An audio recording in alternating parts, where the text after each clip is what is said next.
Okay, I'm going to demonstrate how to do the hooves for both the lamb and the little piglet. The lamb, this one, I've done them already, but I'm going to show you that I can fix these up and make them better. unless this goes too long.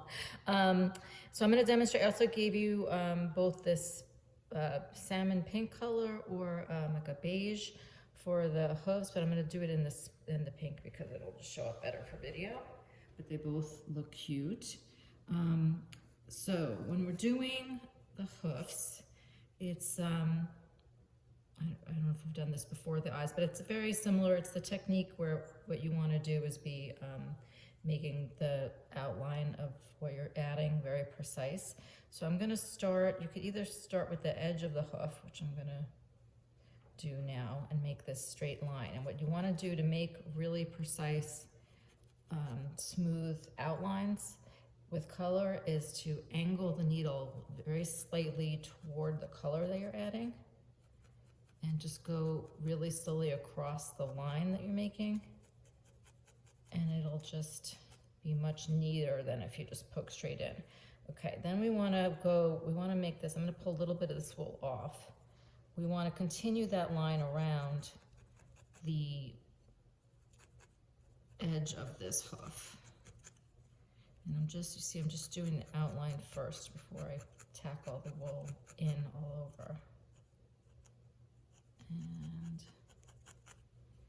now it looks like a lot of wool, but if I poke this now straight in the end of the hoof, and I continue to change the angle of the needle to shape the hoof as I go, this should be fine. And I just want to make sure that it doesn't go beyond this nice neat line that I made all around. So I'm going to continue to poke that wool into that shape.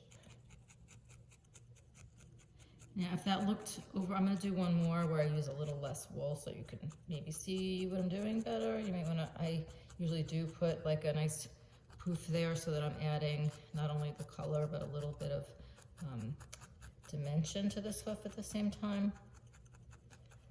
But you see how nice the edges are. There are other animals where we want to make this blended, but when we're talking about hoofs, I like to make it a little more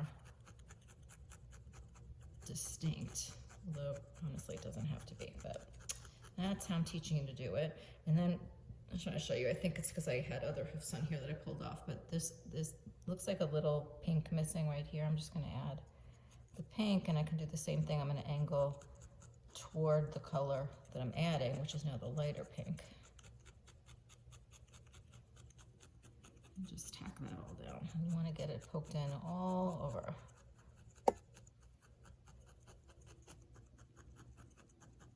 Okay, so that's beyond just the hoof. Let me do one more. So the thing that I want to say is that you want to make them all about even. I like to have the ends of the hoofs line up this way. And what I was going to say is that these don't look. I'm going to sneeze. Oh, excuse me. This lower one looks a little bigger than the upper one, and they all look a little small. Like I could add another layer to this. So if you finish your hoofs and you're like, well, I want them to be more substantial, you can still do more.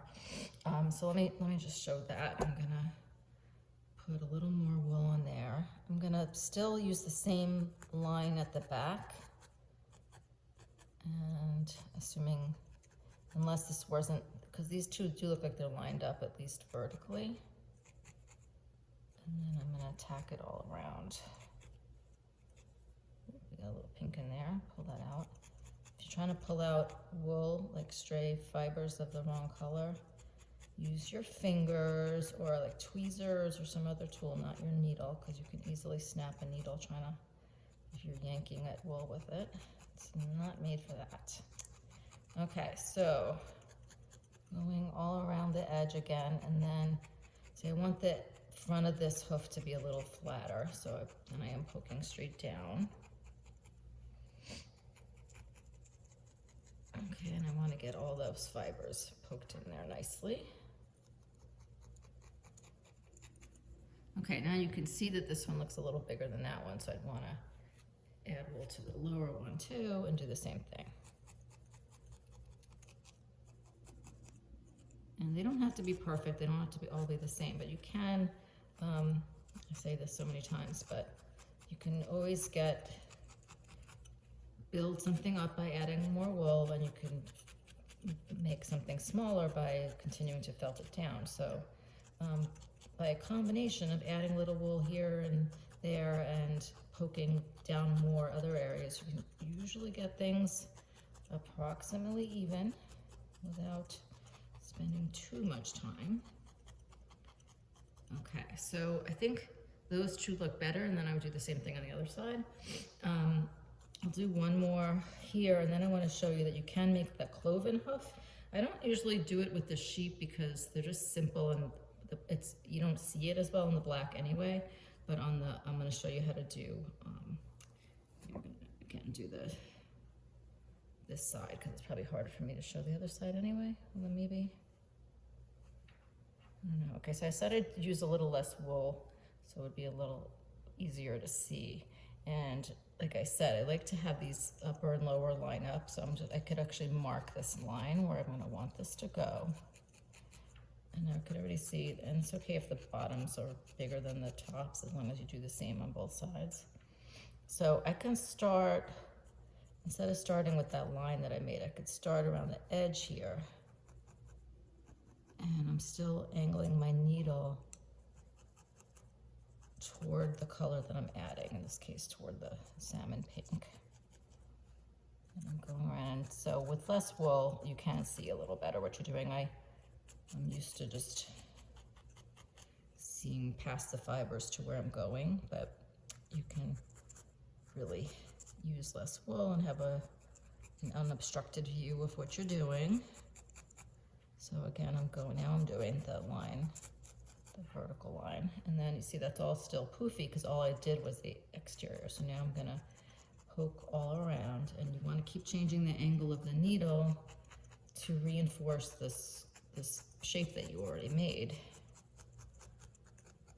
You kind of have to, just to get it poked in. And again, the end of this is going to go in. Okay, so that's how I did that one, and I think that was probably easier to see, but you see how this has a little less, the color's not as saturated right there because I used less wool, so I could still maybe add a little more. So when you first start in, you can just add little bits at a time, and you may need to do a couple layers.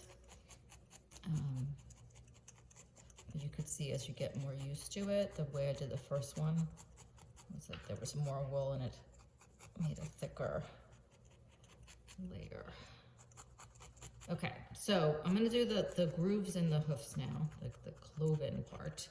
I think they go up and down. That's the way I always do it. If that's, you can, whoops, look up real animals and see if I'm doing that correctly.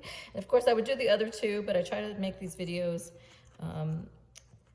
more efficient use of your time, and it's just gonna be the same thing on the other side. So I'm gonna make a groove vertically down the center of this hoof. This is optional,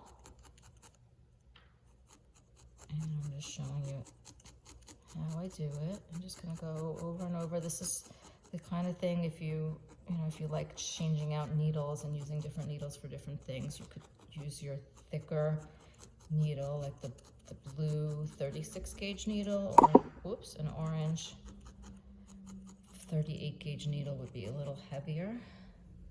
I still see a spot right here that looks like too light to me, so you see, this is why I use a little more wool to start.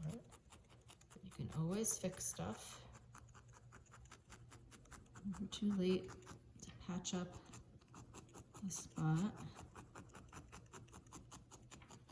Okay, and just make sure you get all the wool. Those are all just loose pieces of wool. All the wool felted down. It shouldn't look fuzzy. It should start to look smooth. And so those are those hoofs, and I'm gonna work on the other side. I'm gonna build these two up a little bit and do these two, but it would be the same thing. So we're gonna stop the video here and get those done on my own time. Okay, I hope that helps.